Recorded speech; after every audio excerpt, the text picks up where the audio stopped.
Our scripture today comes from the book of Luke, chapter 18, verses 1 through 8.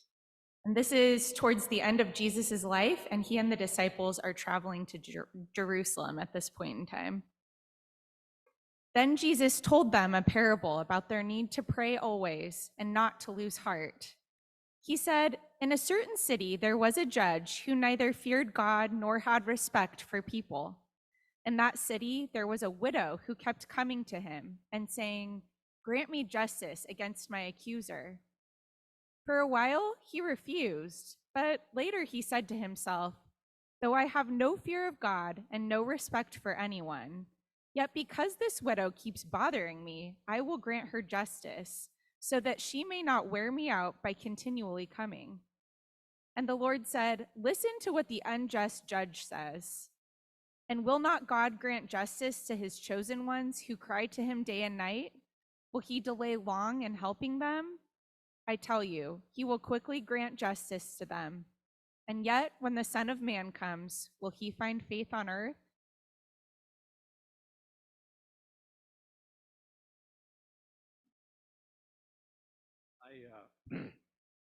I just turned it on. Can you hear me? Yeah, okay. Courtney, you shouldn't have done that because that put me in mind of a story. And I will quickly try to tell this story. It had nothing to do with today's sermon, so you get a bonus today. Norman Vincent Peale, the senior pastor of Marble Collegiate Church, was probably one of the greatest communicators of the 20th century. And after preaching on Sunday morning in New York City, he would get on airplanes, and in those days, the DC-3s, I guess, forgive me Air Force people, I may have that wrong, did not fly direct any place. They puddle jumped across the country, taking off and landing at each major city. Well, Peale was on the way to a city in Texas, and during the last half of the flight, someplace from Kansas City on, the storms were so severe that it became increasingly clear that no sane person would remain on that airplane. And just as they were coming in for a landing in the first city in Texas, and Peale had resolved that he was going to get off the plane and rent a car and drive overnight to get to his speaking engagement on Tuesday, the man in the next seat leaned over and said, "Are you Norman Vincent Peale?" And he said, "Yes." And meanwhile, the plane is jumping up and down and shaking. And the man said to Dr. Peale, "Dr. Peale, I'm absolutely terrified. But knowing that you're on this plane, I'm not going to get off." At which point, Peale said to himself, little did he know how thin a reed he was leaning on. That's my response to you, Courtney. Let's be in prayer. Holy One, you call us to be the church in this time and in this place.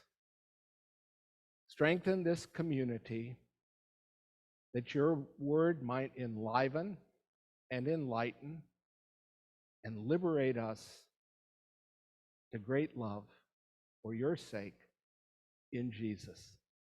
Amen. I want to begin this morning by sharing a memory, a personal memory from my childhood. And while I'm sharing my memory, invite you to think of a similar story from your own life. This is one of those sermons where I'm going to tell a story, not because it's the be-all and end-all of stories. That was the one I just told. My story that I'm starting this sermon was probably not even a very good story, but I'm going to tell it because it's part of my story about gratitude.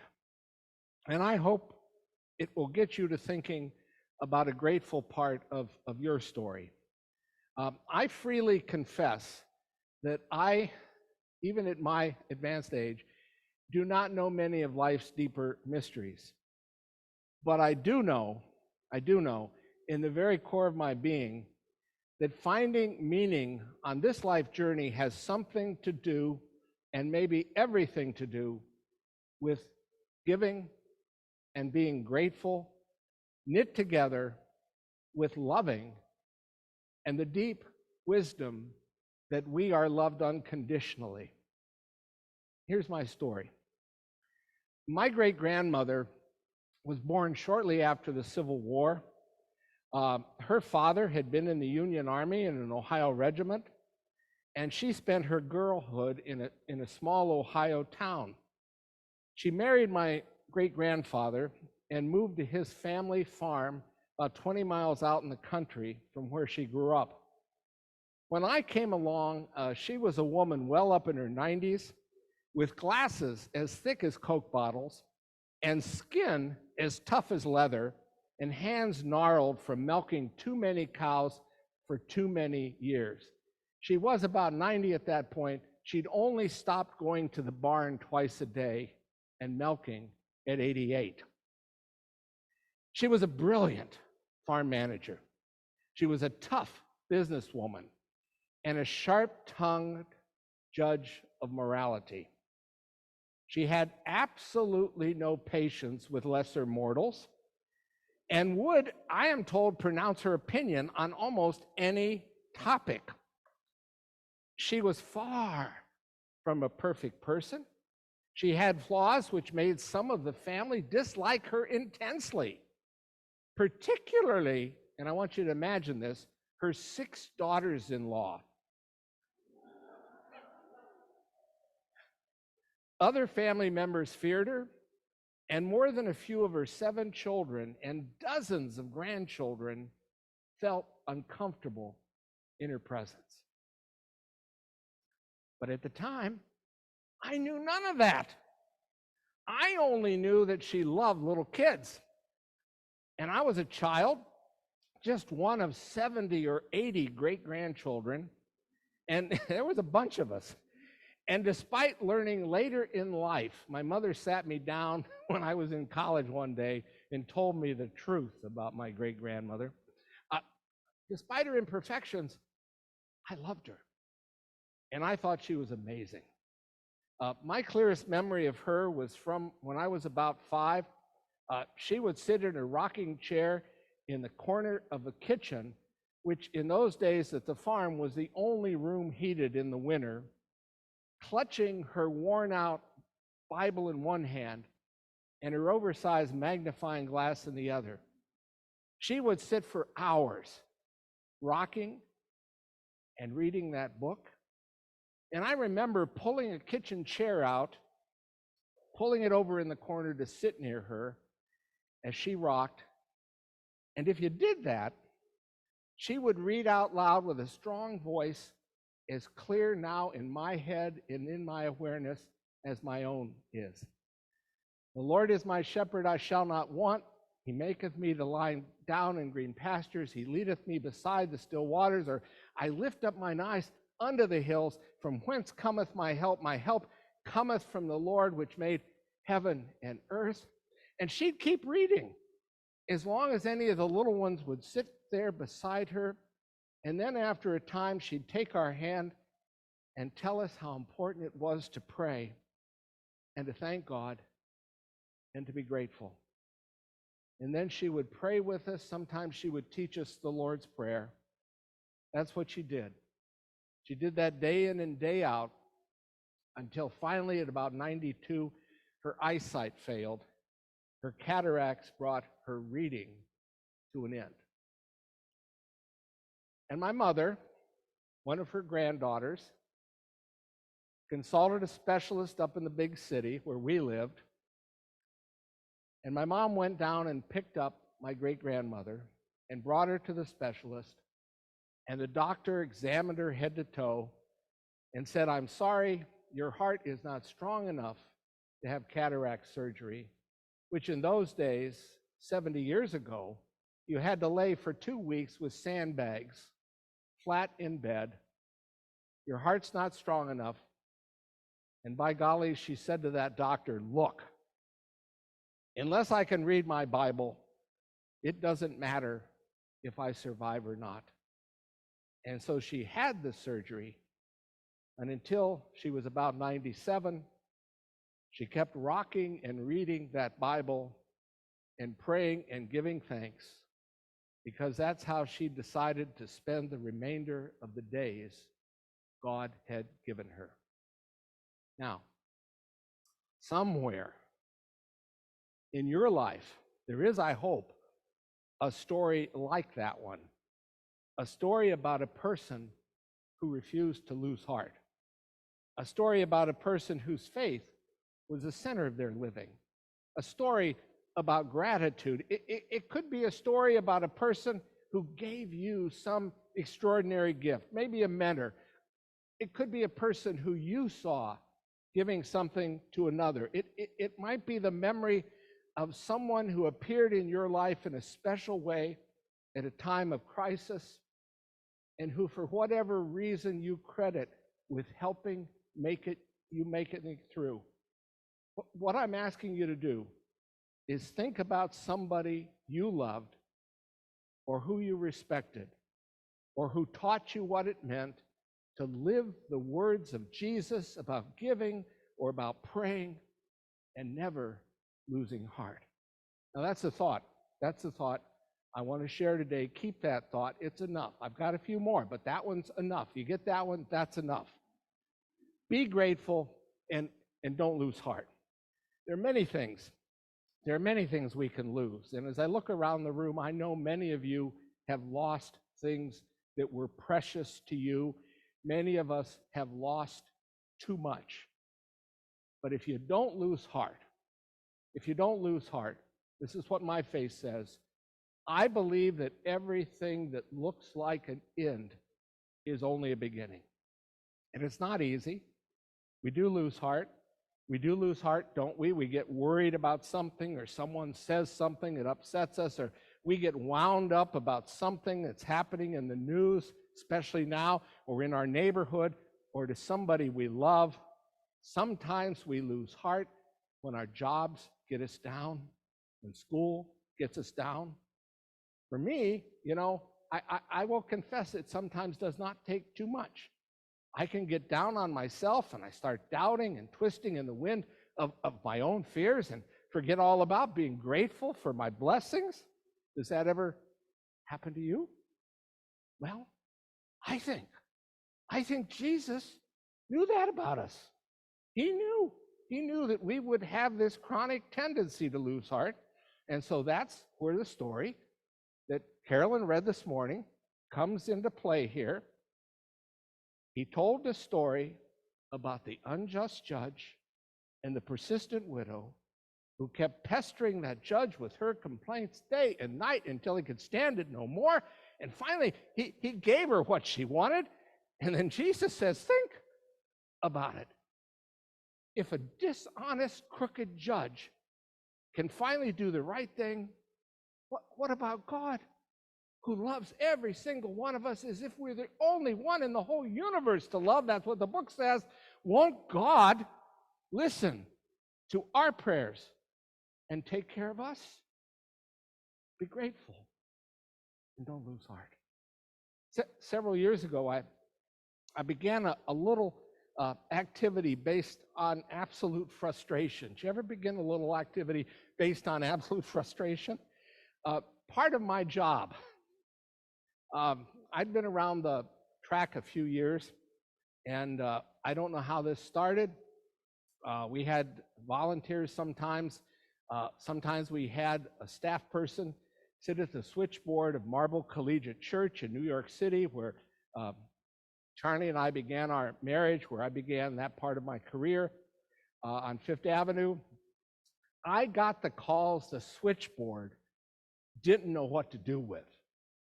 I was the minister of, what are we going to do about this?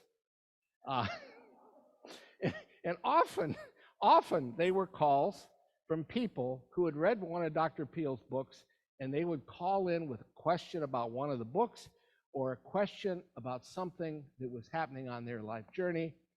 Sometimes the problems were so severe that I found myself sitting there, phone in hand, wondering what on earth I could possibly do to help. Well, I quickly learned, painfully and slowly, that advice is cheap. and the giving advice, offering your answers to your problems to another person for their problems, that it just rarely works. That advice is not often the best thing you can give to another person. In fact, it's frequently not what they're asking for. Think now about the ministry of Jesus. What did Jesus do when someone came to him with a problem? Did he give advice? Did he have a quick and ready answer? Not usually, not usually. He almost never told people what to do. What he did was offer himself. What he did was listen and invite the person looking for help to see themselves somehow in relationship with the love of God. He invited people into relationship with him and with God because he knew that if we were in relationships, that's what a congregation is about. If we were connected to the source of power, to the source of life, then we would find the strength to face the problems and never lose heart. And so, after a very, very long learning curve still going on, before I took one of those phone calls, I would take a moment and offer a simple prayer. Lord, help me listen, help me understand, and help me accept whatever it is I'm about to hear and then give it to you. And then I would take the phone call and listen, and I would listen some more and listen some more after that. And I remember one day I was listening to a woman who had called from England. It was after the time change. It was about this time of year. It was already dark in New York City. Heaven knows what time it was in London where she was calling. I could tell she was totally exhausted. I could tell she was at the end of her rope. She had some tremendous family problems. She was going through a relational breakdown. She had a child who was crazy making.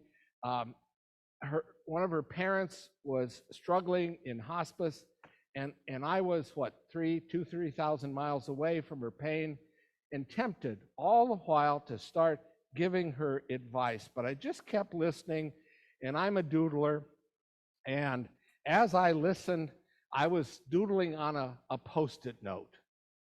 And finally, and I don't know why I did this, I wrote her first name on the Post-it note.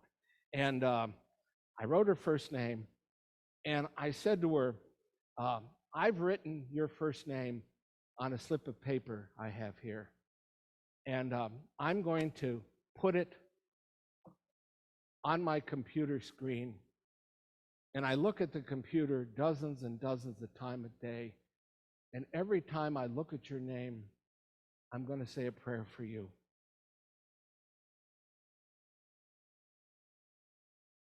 I'm going to repeat your name. And I'm going to ask God to give you the strength you need not to lose heart and to find ways to be grateful. To this day, I have absolutely no idea where that came from, but every time I run into situations that push me to the edge of what exhausts the possibilities of the gifts God has given me, I stretch for a Post-it note and put the name or the issue or whatever right up there where I can see it is a reminder that I need to keep praying and never lose heart and be always grateful to God for the blessings in my life. Now, dear ones, someplace in your life, there's a story of someone who's touched your life and tried to teach you the power of never giving up and never losing heart. Please, please, please cherish that memory. Celebrate that person. Take that story as your marching orders for the time you've got left on this earthly journey. As I see it, there's no better way to deeper and no deeper purpose for your life and mine than to live those memories and share them. One other thing. Somewhere, there's somebody that needs to learn that same message from us. Perhaps it's the person sitting next to you this morning. Perhaps it's one of your neighbors, somebody you've not yet met. Maybe it's this troubled world. You don't think you can talk to the world? Of course you can talk to the world. It's the world God gave us. We can talk to it as much as we want. Maybe it's some of the hate-blinded people and hurt-burdened individuals running around, spreading discord and killing people. You may never, maybe I hope you never do, meet a person like that face to face, but they need your prayers. Maybe it's some of those folks so convinced that their opinions are right that they figure that there's not enough room on this good earth for the rest of us, those scary folks. Well, they need our prayers too. And whether they know it or not, a group of good people, people of faith and courage in this nation and in our faith tradition, and in every nation and in every faith tradition, may be the ones who will keep this good earth of ours from self-destructing. Our reading for this morning ends on that note. It talks about that day when Jesus will come again. It ends with the question, when the Son of Man comes, will he find faith on earth? And the answer, I believe, is a resounding yes. If we keep praying, if we keep being grateful, if we keep sharing who we are and what we have, and never, never, never lose heart. Amen.